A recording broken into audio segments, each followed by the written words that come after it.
France के गमाश्तों ने ये समझा कि शायद हम चंद लकीरें तराश करके उन्हें पैगंबर हुस्न के खाके करार दे देंगे और उम्मत मुस्लिमा के दिलों को मजरूब भी करेंगे और उनके सीने से हुजूर की मोहब्बत खींच लेंगे।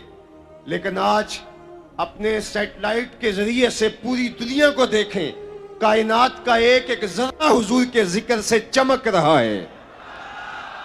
लबों पे दरूद सजाए, आंखों में अश्क लिए हुए और हाथों में झंडे थामे हुए हुजूर के नाम के फुरेरे लहरा के ये ऐलान कर रहे हैं, रहेगा यूं ही उनका चर्चा रहेगा, रहेगा यूं ही उनका चर्चा रहेगा। पड़े खाक हो जाएं जल जाने वाले, वो अपनी मौत आप मर जाएंगे। मदीने का चांद कल भी रोशन था, मदीने का चांद आज भी रोशन है।